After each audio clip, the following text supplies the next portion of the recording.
Hello বিয়ার্স, আসসালামু আলাইকুম। আমি অ্যাডভোকেট এম মুর্শেদ আলম, আইনের বিষয়ে তথ্য জানুন চ্যানেল থেকে। আমরা বেশ কয়েক মাস আগে আমাদের চ্যানেলে একটা ভিডিও আপলোড করেছিলাম যে আমরা থানায় গিয়ে জিডি করব নাকি অভিযোগ দায়ের করব।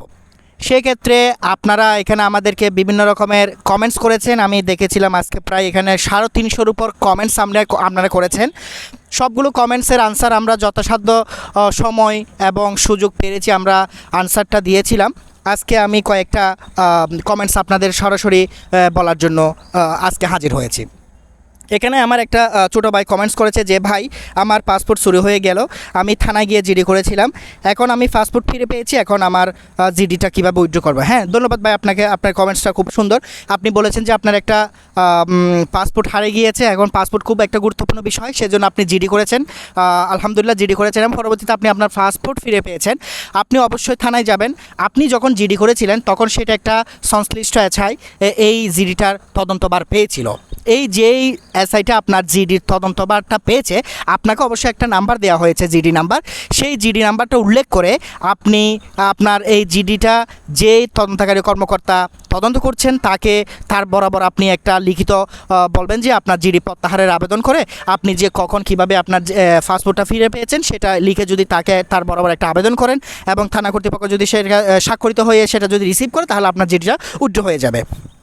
হ্যাঁ, আরেকটা বিষয় আরেকজন ভাই আমাকে কোয়েশ্চেন করেছে, সেটা হচ্ছে আমি আপনার সাথে কিছু কথা বলতে। হ্যাঁ, আমি অবশ্যই কথা বলেছিলাম। হ্যাঁ, আরেকটা ভাই আমাকে এখানে কমেন্টস করেছে হুমকি দামকির জন্য গোপনে জিডি করে যাবে কিনা, থানায় করা যাবে কিনা, যখন অপরাধ সংগঠিত হবে তখন মামলা চালু করা যাবে কিনা। আরেকটা ভাই এখানে একটা উল্লেখ করেছে, আসলে আইনের ক্ষেত্রে গোপনের কোনো বিধান করা হয় নাই, আপনি যেটা করবেন সেটা অবশ্যই প্রকাশ্য হইতে হবে। এখন আপনাকে যদি কেউ হত্যার জন্য হুমকি দামকি করে, তাহলে আপনি দণ্ডবিধি আইনের 1860 সনের দণ্ডবিধির 506 নম্বর দ্বারায় একটা জিডি করে রাখতে পারেন এবং সেই জিডিটার একটা তদন্ত হবে। তদন্ত হওয়ার পরে যদি সত্যতা পায়, তাহলে আপনার বিরুদ্ধে ওনার বিরুদ্ধে মামলা প্রসিড করা যাবে। আর একটা বিষয়টা হচ্ছে যে এখন এই যে আপনি জিডি ছাড়াও কি থানায় গিয়ে সরাসরি বা কোর্টে গিয়ে মামলা দায়ের করতে পারবেন কিনা।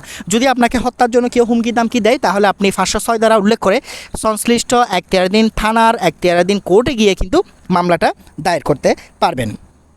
আরেকটা বিষয় হচ্ছে যে আমি একটা থানায় গিয়ে জিডি করলাম, জিডি করার কতদিন পর তদন্ত কাজ শুরু হয়, এই বিষয়টা এই বাড়িটাকে আমি বলবো, যদি আপনি কোনো একটা থানায় গিয়ে অভিযোগ করেন বা জিডি করেন, তাহলে ওই সংশ্লিষ্ট একটা কর্মকর্তা এই অভিযোগ বা জিডির একটা দায়িত্ব পাবেন, তদন্তভার পাবেন। উনি চাইলে পরবর্তী দিনেও কিন্তু যেতে পারেন, আবার ওনার সময় সুযোগ মতো 1 সপ্তাহ পর বা 2 সপ্তাহ পরে উনি যেতে পারেন। সেক্ষেত্রে আমার একটা বিষয়টা হচ্ছে আপনার এটা নির্দিষ্ট কোনো টাইম ফ্রেম কোনো আইনেও নাই, কোনো বিধানও নাই, যখন তখন করা যাবে। ওকে, আসসালামু আলাইকুম।